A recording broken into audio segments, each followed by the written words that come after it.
Welcome to part 2 of What Even Happens in MGS3. We'll pick up by turning now to the events of Operation Snake Eater.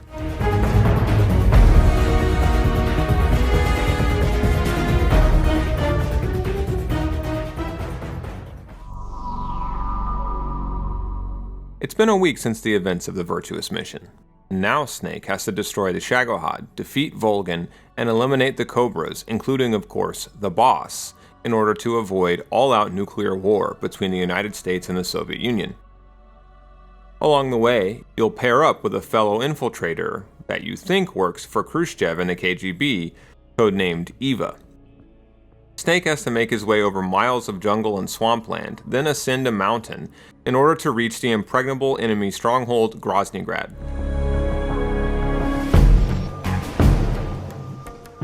This will only happen after you rendezvous with the Soviet scientist Alexander Granin and defeat several of your assassination targets. Using a disguise, Snake will finally reach Sokolov, who will tell you everything about the Shagohod's true power. But then, Snake will get exposed, captured, and tortured, losing his right eye in the process. And that's about as far as we'll get in this episode. Well, with the synopsis now out of the way, we can get into what really happened in MGS3.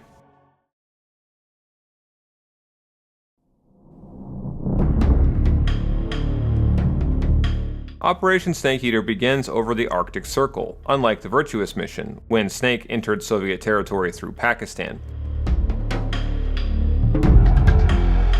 In the wake of the previous debacle, the conflict within the Soviet Union has turned into a full-blown crisis.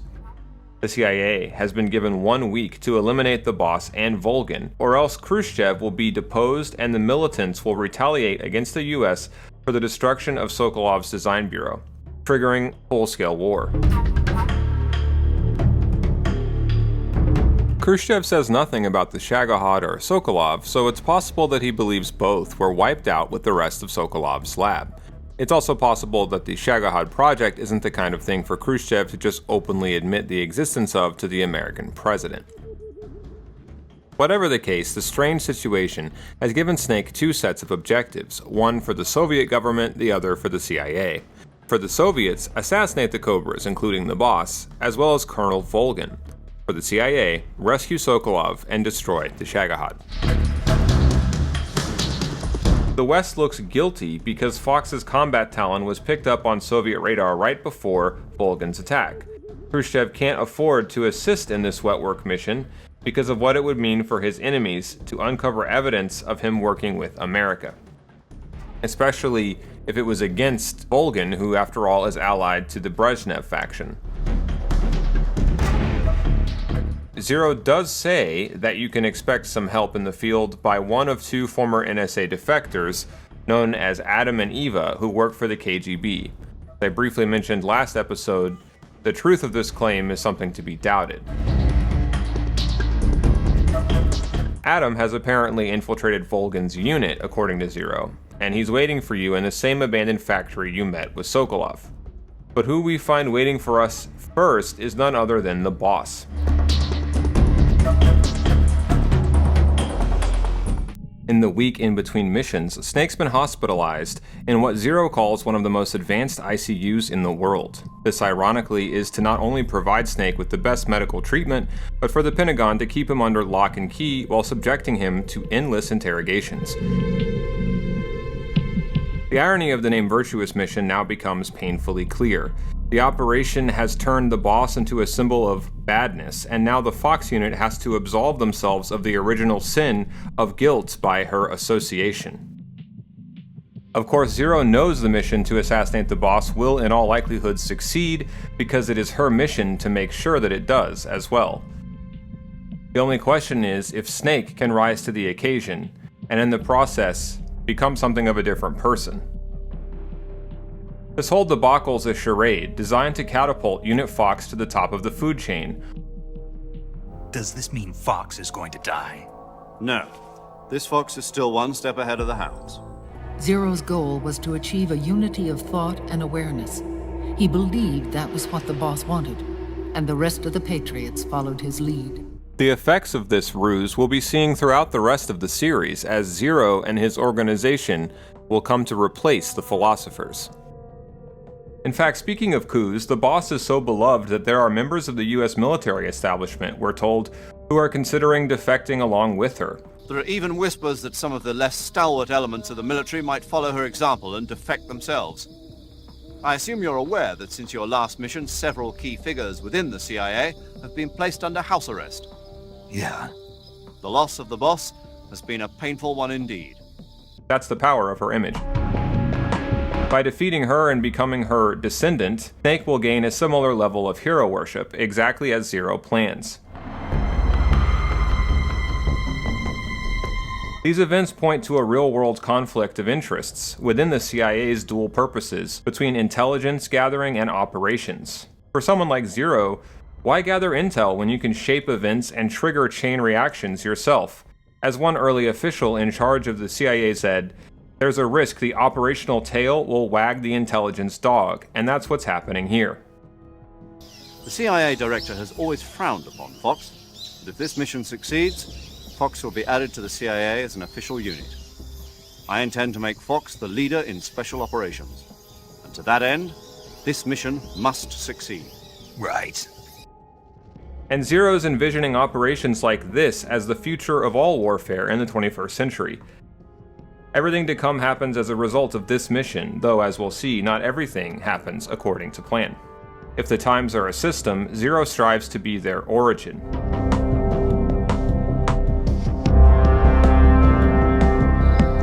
That's where Zero comes from. Precisely. In another sense, though, it signifies a ghost, one whose true identity must remain a mystery, the primogenitor of the solo sneaking operation. Is that so? All right then. Major Zero it is. We'll start over from square one. From square zero. My frequency is 140.85. Oh, I almost forgot. Paramedic is with us again on this mission. And there's one more person on your support team. His name is Mr. Sigint. He's an expert on the latest in weapons and equipment technology. One easy-to-miss detail when it comes to the character Sigint is his motive for joining Fox. Sigint basically tells us that as a black American, nobody else would hire him despite his brilliance, but Zero. The Major is a man of foresight. He knew the electronic age was coming, and so he called out to me. And you responded. Well, I didn't have any place else to go. You couldn't find a job? Nope. None of the places where they do this kind of high-tech research would even let me in the door. Why not? I know you've got social problems, but... Come again? Nothing. I mean, someone with your talent ought to be able to... Yeah, well, maybe it has something to do with the fact that I'm black. The Major, though, he doesn't care about what color you are. And Zero, one way or the other, has told Sigint that part of his objectives for changing the world are to spread communications technology as a kind of liberating force, in the pursuit of a world without borders. Sigint in this way is very similar, perhaps, to Otacon in MGS1, who got exploited for wanting to build something for peace. Zero will use the coming electronic age to basically rule the world by blending invisibly into the background. That kind of facelessness is a totally different context than for someone like Sigint, who wants a future where people will be able to communicate without seeing the color of each other's skin. I don't think racism's gonna go away even in the 21st century. But I want to work with computers and use them to bring people closer together. In the digital world, it doesn't matter whether you're black or white, American or Russian or whatever. Everybody's going to be the same. That's what I think. We even learned from the timeline at the end of the game that Sigint will go on to join the organization today known as DARPA and help develop the original basis for the internet. We'll re-encounter Sigint in MGS1 as Donald Anderson, the DARPA chief. Paramedic, meanwhile, joins Fox to be on the cutting edge of where medicine and science meet operations. Thanks to the Virtuous mission, though, Paramedic stands to have her medical license revoked. By the way, I heard you're going to lose your medical license if this mission fails. Yes, there was talk of that, but the mission won't fail, will it? But she'll go on to develop her idea of parachuter medics into what will become today the modern emergency medical technician, or EMT, system. That's why you're called paramedic. Yeah. With a unit like that, we could save a couple of lives, huh? No, No? not a couple. We could save many lives. Thanks. I think the Army needs a unit like that. And if no one else will do it, I'm going to create one myself. Snake, you're being given an honor on par with Alan Shepard. This is our last chance. Show your patriotism. If you fail, you'll be back in a hospital bed again, waiting for the firing squad. The line about Alan Shepard is actually foreshadowing. Just as Shepard takes credit as the first American to reach space when it was really the boss, he'll take credit as the greatest soldier of the 20th century, when really, yet again, this was the boss. You'll take credit for something that would not exist had she not gotten it started. Just like at the start of Virtuous Mission, Zero uses the idea of fame and importance and history to make the medicine go down. There's deep irony in the contrast between his words and the actual activity that starts the operation. In a way, the use of a drone here by Snake is fitting. We are a drone, a mindless tool, just as these opening lines hint towards. There's even more irony and misdirection in the opening moments on the ground. How will I know this Adam guy when I see him? You'll know once you reach the factory. The whole area's been polluted by the fallout from that nuclear blast. No one else would dare come close. Zero tells us we don't have to worry about any sentries in the area, yet he must know the boss lies in wait ahead, precisely to call practically the whole enemy Spetsnaz force down here when she blows up your drone. After another pathetic showdown where she dismantles our handgun, the boss destroys the drone that we used to enter the area. This is all top secret military technology. Are you telling me I'm supposed to just leave it here? That's right. Why? The purpose of Operation Snake Eater is to send an American agent into the field in order to eliminate a defector and traitor, namely the boss. Part of that mission involves making sure the Soviets find out what we're doing. So we have to leave behind some kind of evidence that the US was involved. Don't worry. We're told point blank by Zero that the drone you used to return to Selenoyarsk is meant to be discovered by the Soviets. That means there may be actually two motives for Joy to destroy it, to get everyone's attention and to destroy the drone to prevent its high-tech instruments from winding up in the enemy's hands. The boss is here to reinforce the reality of Snake's assignment, to push Snake into accepting there's no way out of his mission to kill her. You don't know the truth yet. But sooner or later you'll have to choose. I don't expect you to forgive me.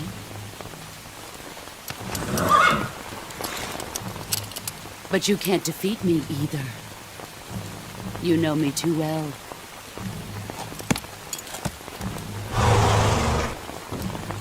Just look at that bandana. If you can't put the past behind you, you won't survive long.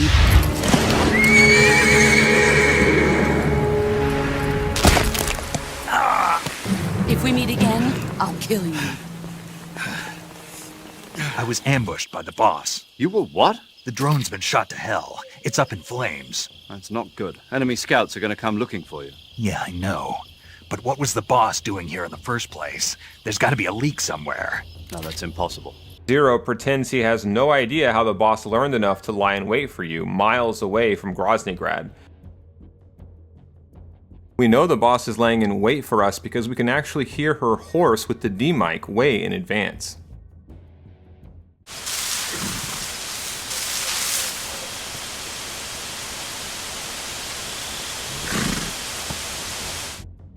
We discussed last time the central theme of scene, or the historical relativity of context.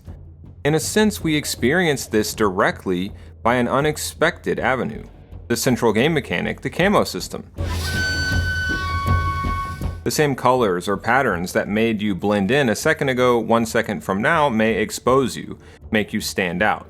This is precisely the sort of shifting social and moral context the characters themselves must navigate in the actual story. In fact, a major color dichotomy that'll be used is that of the chessboard, or even dominoes, as in domino theory, white and black. We can see just how far Snake has to come in his conversation about her with Zero. Snake, I know how you're feeling. It's hard for me to believe, too, that a legendary hero like the boss would go over to the Russians. That she'd double-cross us like this. But that's how it is, and if you don't accept it, you'll never be able to beat her. That's not the problem. In terms of sheer technique, I'll never be able to beat her. I know that all too well.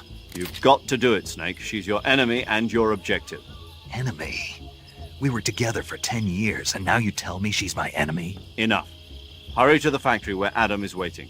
It seems likely to me that the 45 handgun Snake's given at the start of this mission is specifically for the boss to field strip and dismantle here.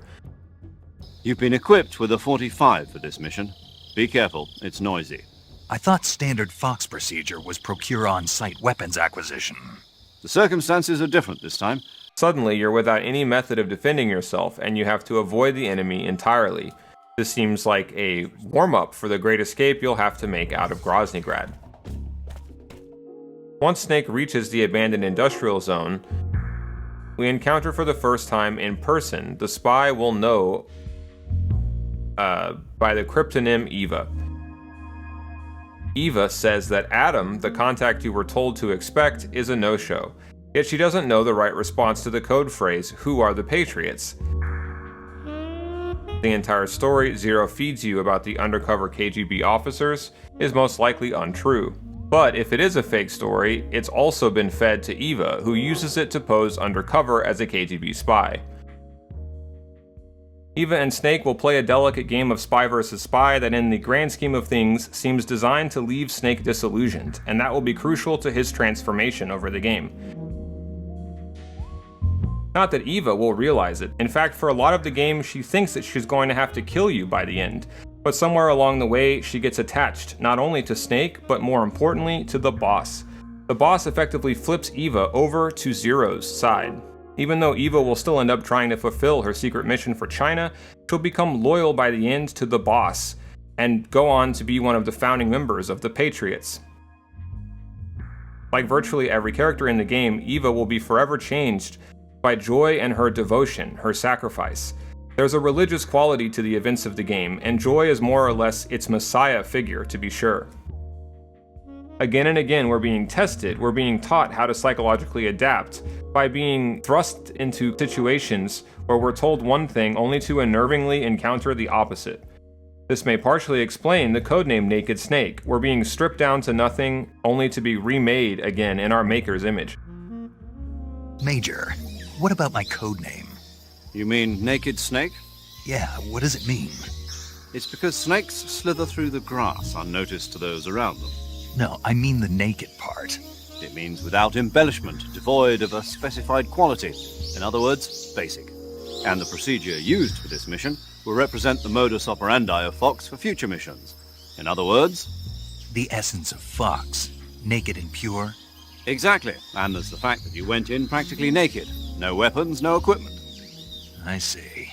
Means more than I realized. Major, what's this temptation Eva was talking about? In the Old Testament of the Bible, Eve was seduced by a snake into tasting the fruit of knowledge. By eating the forbidden fruit, Adam and Eve disobeyed God's command and were cast out from the Garden of Eden. Thus, it was the snake who led mankind into original sin. Come to think of it, I did break a rib in the Virtuous mission. Maybe that's where Eva came from. But the one who tempted Adam into eating the forbidden fruit was Eve.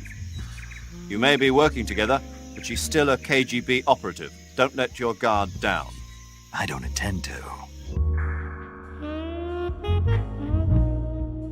Eva tells us Adam was replaced because Volgin decided he couldn't be trusted, and implies that she's won him over with strategic sexuality, an infamous tactic used by the real KGB. Now, one reason Eva shows off her body is obviously fan service, but it would be wrong to stop there. Eva's body plays right into the religious theme, and specifically the important Bible tale of Adam and Eve. One of the first things Eva says is a nod to this story. Are you here to tempt me?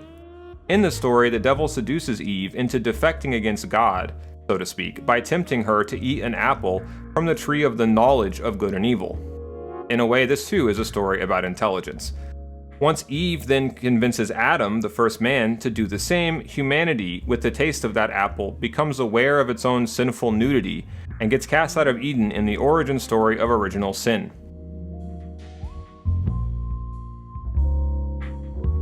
Snake is clearly ashamed of the body, ashamed of his physical urges, his sin of lust.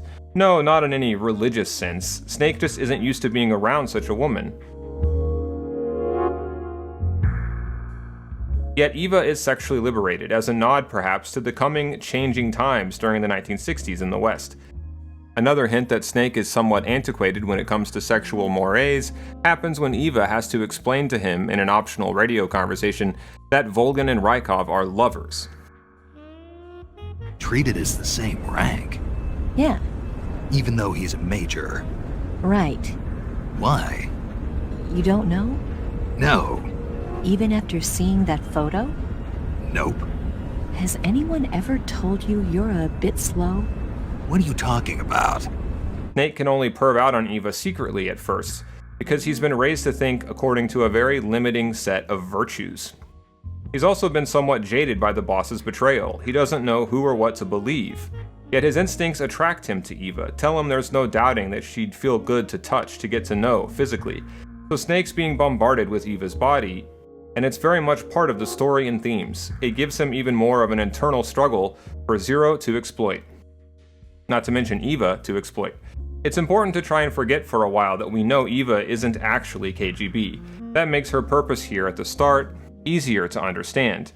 Here Snake is, a soldier whose entire professional life he's spent fighting the red menace of evil communism, and now suddenly Khrushchev's forces are your allies. This is happening at a time when East and West are complete mysteries to each other. We might compare how Snake feels about communists to how listeners to Orson Welles' War of the Worlds felt about aliens. It's as though Eva's just come off a spaceship from Planet X. Eva being so sexual almost is to say, see, Soviet women are human after all.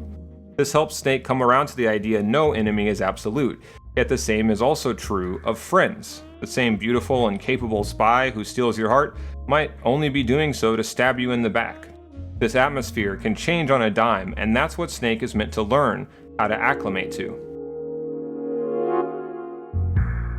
So how did Eva get Snake such a perfectly modified handgun? Well, she implies that she slept with someone to get it, but I think that she just wants Snake to stop asking questions about it. How? A vault full of secret Western technology should be under strict surveillance. You really want to know? Yeah. Really? Yes. Well, I'm not telling anyway. Why not? It'd be a waste of time. A waste of time. Even if I explained how I did it, you'd never be able to do it yourself. What does that mean? Exactly what it sounds like. Zero says that the route Eva provides makes good use of weak spots in the enemy's defenses, which is why it winds through stuff like swamps and caves. Vicious croc attacks have kept the swamp clear of enemies. Eva was actually born in Idaho, which makes her ideal to play the part of a former NSA defector. One reason she and Joy are able to become close, perhaps, is they both came out of the charm schools created by the philosophers during and prior to the war, where indoctrinated children were taken from all over the world. Joy for a time was even an instructor in one. This of course foreshadows how the philosophers' heirs, Cypher and then later the Patriots, will themselves make use of child soldiers taken from battlefields all over the world.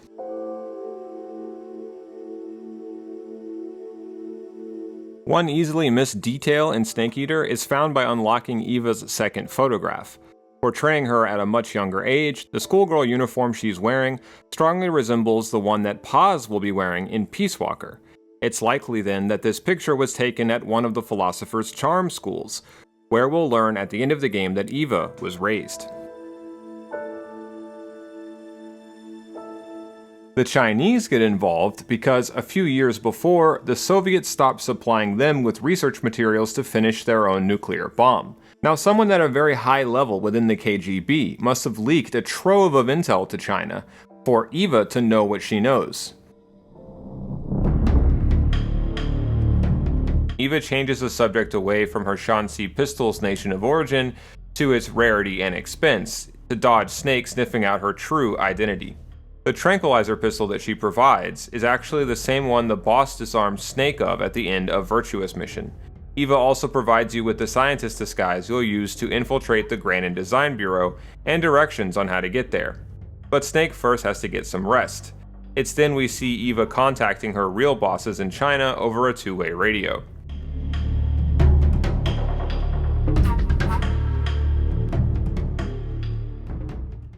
The next morning, you're ambushed by the Ocelot unit. This will happen again outside the cave that Snake has to enter on his way to Granin's lab. Looks like the boss's info was right. Even though he's covertly supporting you as a triple agent, Ocelot wants to know if he can impress you in battle. He's also playing the long game with Eva, whose cover story as a KGB insider he'll help solidify by seeming to out her as exactly that. But that's not until much later. The bullet that Ocelot wears around his neck is a Makarov round that he refitted to match a revolver.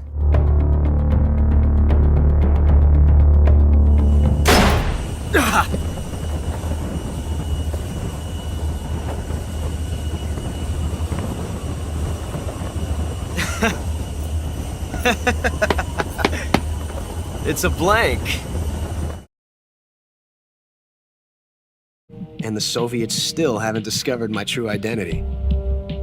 They have no idea that I've been triple-crossing them. Yes, it appears that no one knew that I was Adam. If Ocelot was the real Adam, then Adam and Eva were never codenames for the NSA defectors, by the way, whose real names were William Martin and Vernon Mitchell. Nor would it really make sense to begin with for former members of the NSA, a civilian agency, to be assigned to a military outfit like Volgans within the GRU. The reason Ocelot can't be one of those defectors, even in the alternative history timeline of MGS, is because, according to Eva, Ocelot was raised by the GRU and Volgan from a young age. There were a lot of MIAs back then, during the last days of the war. Ocelot probably would have ended up the same way. But he was taken in and raised by GRU and Volgan. Because he was special. That's my guess. So there's no way that he was also the same person who defected to the Soviet Union 4 years ago. The other subtle giveaway that the Adam and Eva story was a ruse is who Ocelot brags about it to at the end. It isn't the first chief director of the KGB, who he talks to first. No, it's the director of the CIA. Adam and Eva were supposed to be hated defectors working undercover for the KGB, remember? Yet Ocelot's talking about it with the American spy chief, which only makes sense if the story was planted by the CIA, in this case as disinformation. There were two defectors from the NSA in 1960, but this idea that they went undercover in Volgan's unit as Adam and Eva, I believe, is false. And the only reason that the CIA would have for planting this false information, arguably, is to clear a path for Eva. Ocelot may not have actually known this Eva was also Tanya from the very start. A subtle detail with Ocelot is that after Snake criticizes his engraved revolver, Ocelot gets rid of it. It isn't so much that Ocelot wants to kill Snake as best him in combat. Ocelot gets your location from the boss and plans his ambush in a stage that seems to embody the times themselves. It's a battlefield split into two, east and west. Ocelot is another supposedly Soviet soldier Snake finds himself feeling affection for. Like Snake and the boss, Snake and Ocelot begin to develop a strange bond that's essentially non-verbal. Snake doesn't really know why he keeps sparing Ocelot's life, just that he feels compelled to, from a certain affection.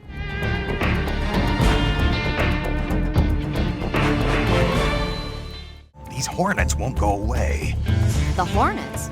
Yeah, they've been flying around over my head in a figure-8 pattern and won't go away. Any idea why? Well, Hornets use the figure-8 dance to signal that they found food. Food? Yeah, like flowers or nectar. What does it mean? I don't know, but at least they're not attacking you, right? During the fight with Ocelot, the Payne's Hornets show up and signal to the swarm that they've found you by flying over your head in a figure-8. This causes the stage to slowly fill with Hornets the closer you get to the end of the fight. We mentioned the theme of changes over time. One gameplay example of this is how Snake's eyesight adjusts to the cave the longer that you spend inside it. The cave was actually formed when Selenoyarsk was still an active volcano.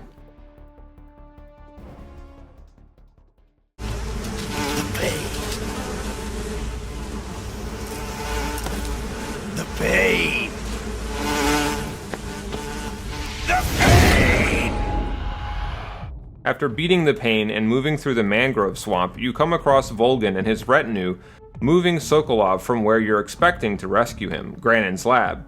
This scene is the first time Snake sees Tanya. Tanya!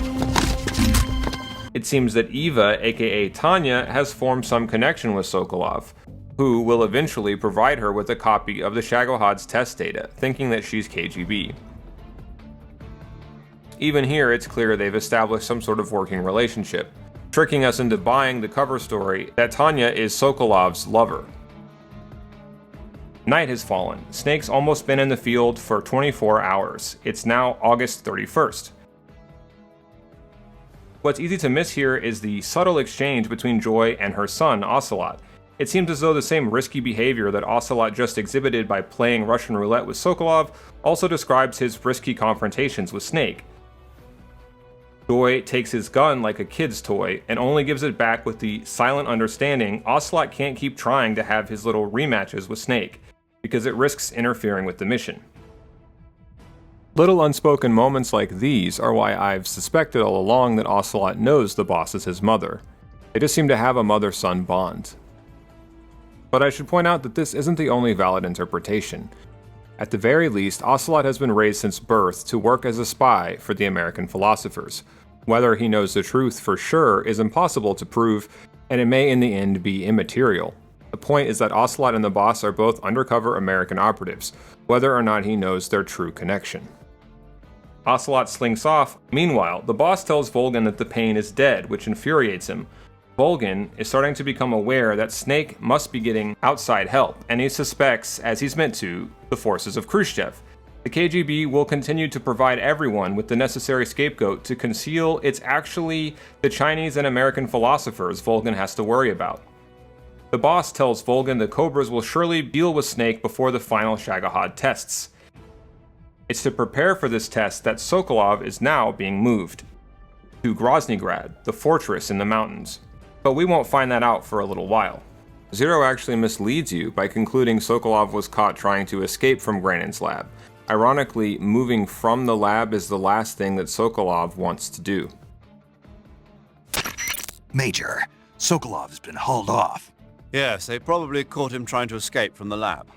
Didn't Volgin say that they still needed to perform the final test? Yeah. Then Sokolov must have been taken back to the lab. Get to the lab and get Sokolov the hell out of there. Now there are a few small details in both of the scenes so far with the Cobras that are worth going into now. In the Phantom Pain, we learn that the parasites powering super soldiers like the Cobras are also sometimes capable of changing the weather. If we look closely, the boss appears to cause the mist that obscures her from view on the bridge at the end of Virtuous Mission. And it seems that the Phantom 6th Cobra, the Sorrow, can trigger rainfall. The Sorrow has done this in both scenes with the Cobras so far.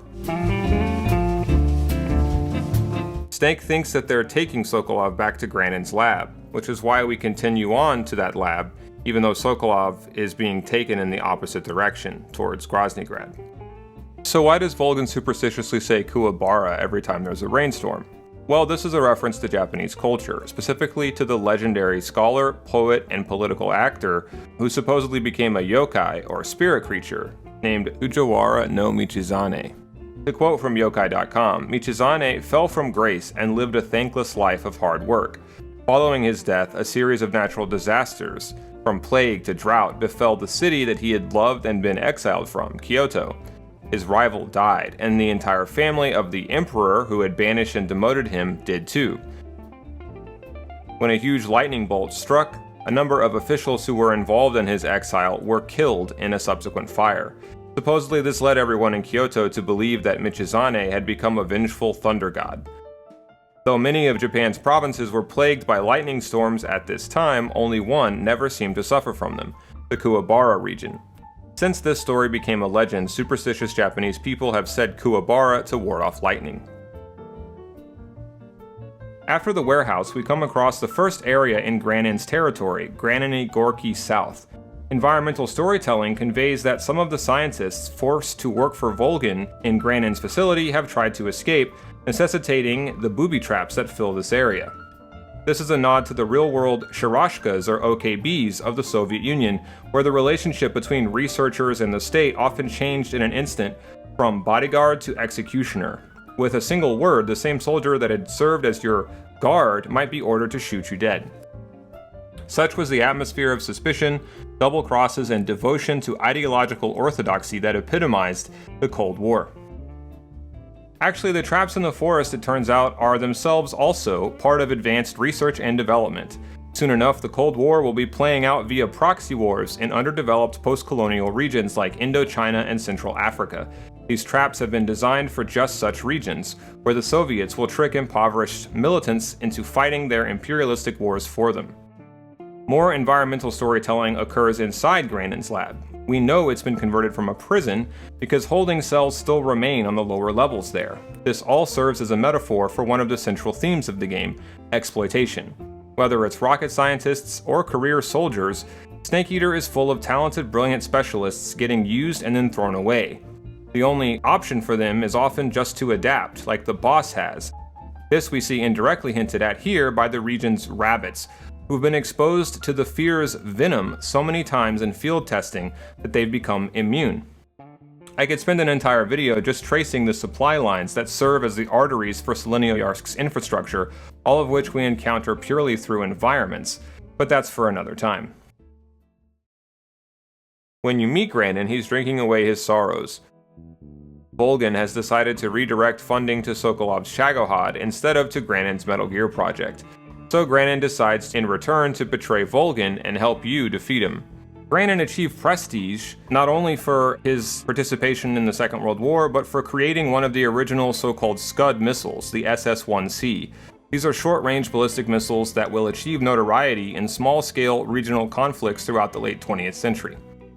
Technically, Granin developed the Scud's mobile platform, not the SS-1C missile itself. According to the Missile Defense Project by the Center for Strategic and International Studies, the SS-1C, or Scud-B, is still one of the most common and widely deployed missile systems in the world. So many of them, and so many varieties, have been proliferated that the international community can't even keep track. Granin says a lot of important stuff in this scene. He explains the origins of the Metal Gear concept as the missing link between infantry and artillery. He mentions that he plans to send all the details of the aborted project to a friend in the US, who Granin implies is also a weapons developer. This man we'll later know as Huey Emmerich, the father of Hal, aka Otacon Emmerich. Granin hopes Emmerich will make Metal Gear a reality to get back at Volgin's faction for rejecting it. At the end of the game, Ocelot will obtain Granin's design documents and pass them on to the CIA, when Granin won't live long enough to carry out his threats. The scientist also drunkenly divulges some of the secrets behind the Shagohod's development system, that it uses a rocket engine, for example. But the biggest secret Granin unveils is the existence of something called the Philosopher's Legacy. Using this, Volgin has funded the development of the form that warfare will take in the future.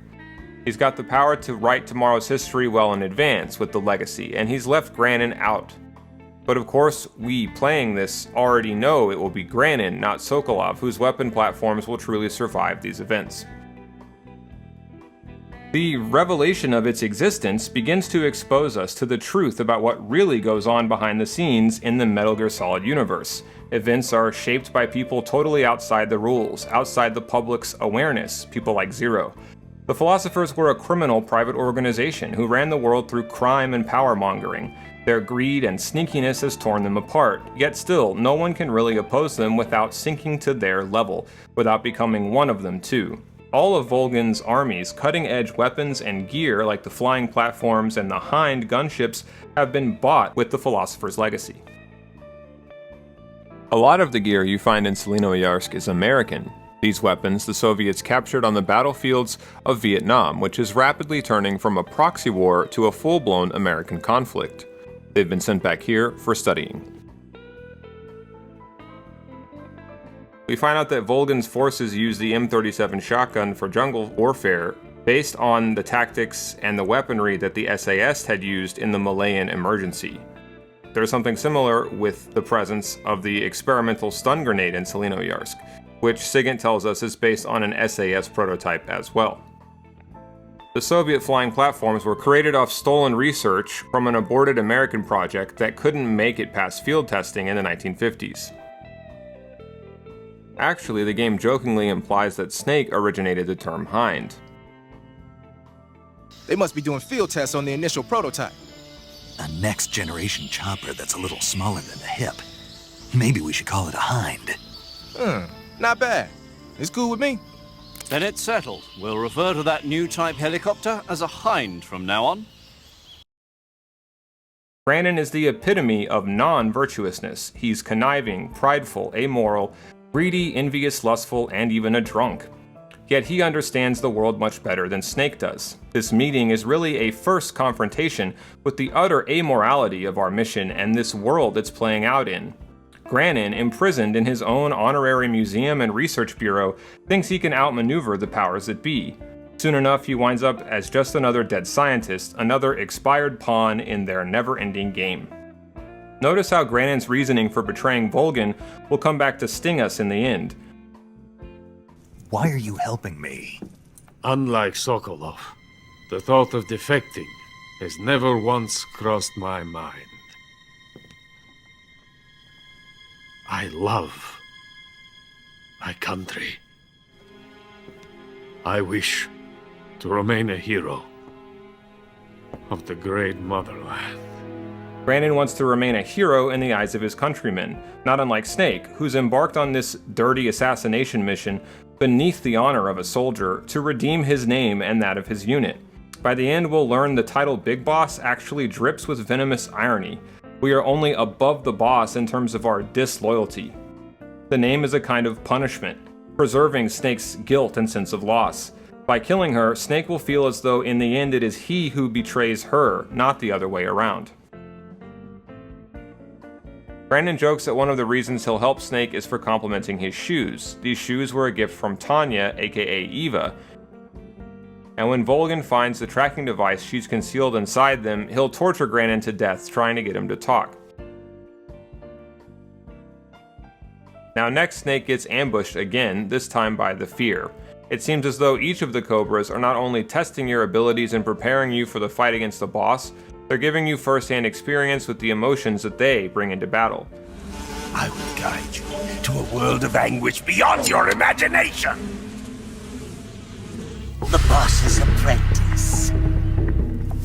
I will give you fear such as you've never experienced before. This is exactly the reason, after all, that the boss gave for why Snake was not yet ready to become one of them, saying that he lacks an emotion to carry into combat. Instead, he's still looking for a reason to fight, something that will only work against him as a soldier. According to Eva, you should start by going to the crevice to the north and... Can we trust her? What's that? Eva is with the KGB, isn't she? Can I really believe what she says? Granin remarks by the end of your conversation that it's already dawn of August 1st. It'll roughly be midday by the point that you defeat the Fear. And by this time, over in Groznygrad, the Phase 2 tests of the Shagohod are already complete. This puts a bit of a timed desperation on Snake's shoulders, given that once the last preparations are over, The Colonel won't have any qualms about killing him if he thinks the CIA is closing in. he also finds out that there's a locked door barring the way to the tunnel connecting to the fortress underground. Eva tells you to meet her in ruins atop the mountains, but to get there you'll have to defeat the third Cobra, the End. He awaits you in something of a haunted forest at the base of the mountains, Sakravino. This forest is outside the jurisdiction of any GRU patrols, leaving it completely isolated, the perfect spot for a sniper showdown. Of course, you can kill the End early in the game by sniping him outside the docks, in which case it will be Ocelot's commandos, who you'll have to evade here instead. The End can also actually die from old age if the fight goes on long enough. And Snake can also lose the fight, get captured, and have a nightmare. That plays out in a totally different gameplay sequence, more similar to something like Devil May Cry than your traditional Metal Gear Solid. This is a good time to bring up what in the Phantom Pain is revealed to be the secret source of the Cobra unit's powers, ability-enhancing parasites. The only ones we're told about explicitly in that game belong to the Pain and the End, but it's implied all the Cobras rely on these microbial agents for their unbelievable abilities. All of the Cobras are fitted with explosives linked to their vital signs. Upon death, the charges detonate to prevent these parasite soldiers from falling into enemy hands. The End's cell tissue has been assimilated with parasites that keep him alive long after the end of his natural life using photosynthesis. These same parasites will wind up in the old Dene code talker by the events of the Phantom Pain. It also seems the End has an almost supernatural sensitivity to the natural environment. He uses the forest itself to hunt you down, not to mention his only spotter, a parrot. If you listen closely to his speech, the End knows that Snake will be the one to finally end his life. He also subtly hints that the End's true purpose is to send Snake on his way to become Big Boss. Let me linger in this world just a little longer. I have already slept enough for one lifetime. Enough for an eternity. You have my thanks. I have to thank you for waking me. If you hadn't shown up, my sleep would have been eternal.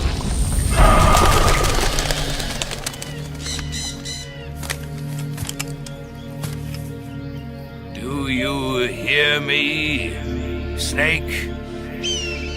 I am the End.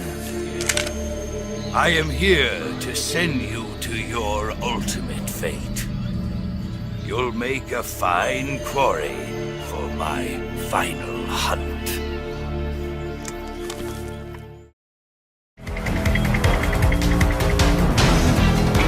After ascending an enormous ladder, Snake meets Eva in the Mountaintop ruins. She tells us that as the Shagohod's approaching completion, words come in that Khrushchev's forces are on their way. Is this really true? Or is it a false alarm to distract Volgan's forces and create an opening for Snake's infiltration?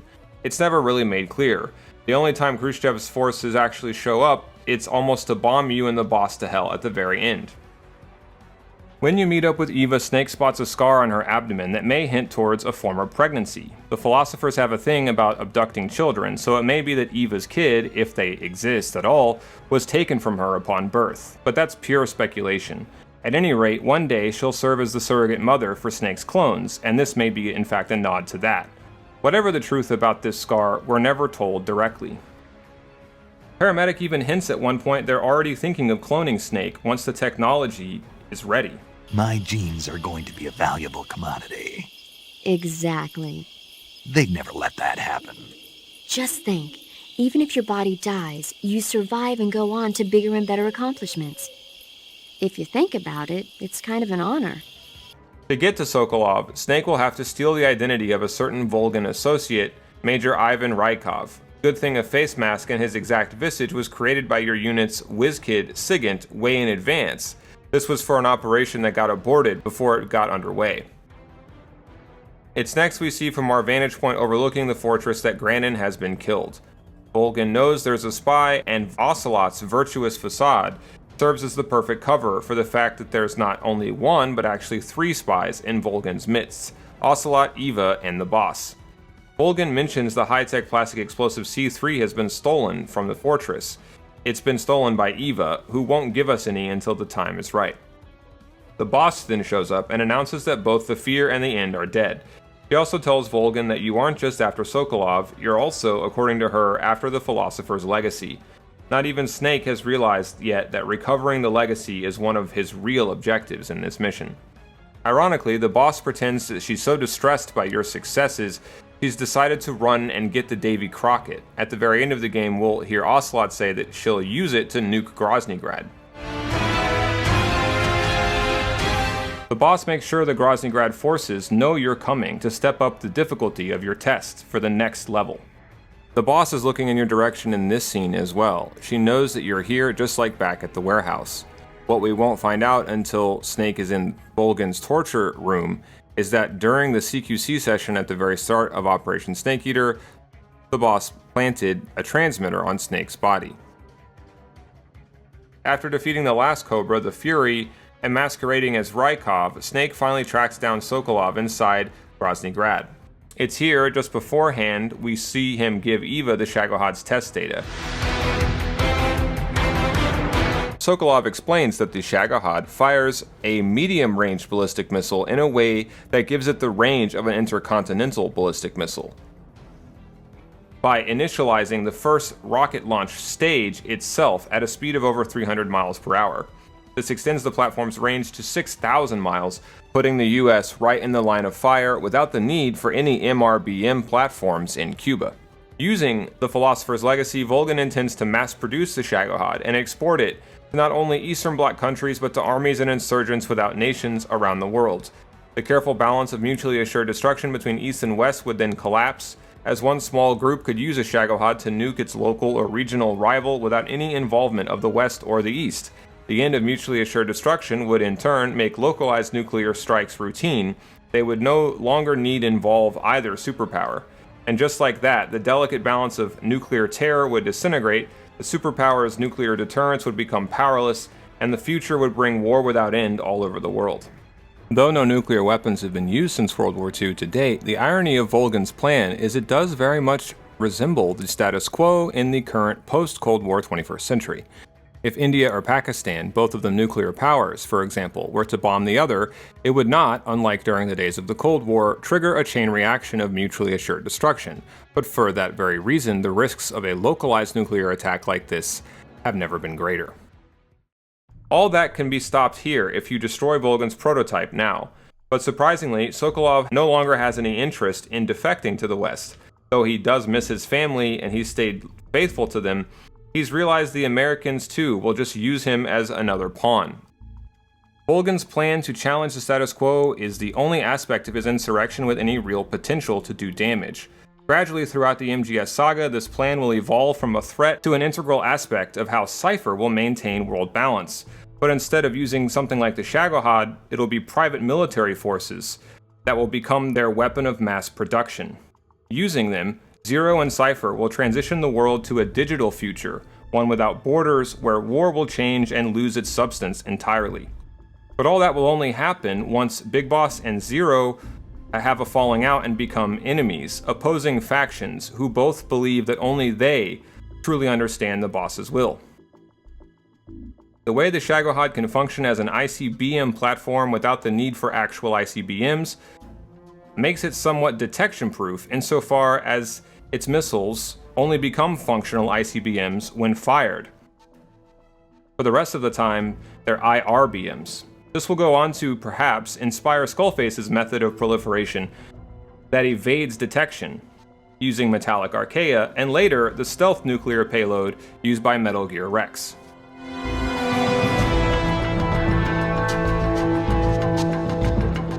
Though Eva and MGS4 will tell us a tale of Zero and Big Boss as two former friends who have a falling out over the boss's will, the situation is slightly more complex. Remember when I said not everything will go according to Zero's plan? What I meant was how Snake will be changed by the events of the game. He's supposed to become just another version of the boss, a selfless idle soldier who will carry out any mission faithfully. Instead, he succumbs to PTSD-stricken repression, denial, and eventually rebellion and rejection against not only Zero, who makes Snake angry by cloning him in 1971, but against the boss, who Snake will come to see as having rejected him by laying down her gun and allowing Snake to kill her.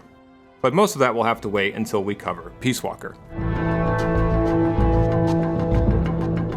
Rykov has de facto colonel level clearance because he's one of Volgin's playthings. Volgin, well cast as the immoral monotheistic villain in this shadow play, is a literal so-called sodomite, which ties in perfectly to the quasi-religious dimensions to this mission. In the very next scene, tragically, Sokolov is double kneecapped by Volgin. Snake does manage to CQC him, but not before the boss appears to expose his identity and flip him on his butt. When the boss lectures you about disguises, as Kojima points out in the game commentary himself, it's really herself that she's talking to. Snake then gets knocked out by Volgin, wrathful for him hurting Volgin's lover, Rykov, and it's the last time that Snake will have full use of both eyes. But that will have to wait should this video attract enough of a positive reaction until part 3. Please consider also becoming a backer of the channel on Patreon. Until next time, boss.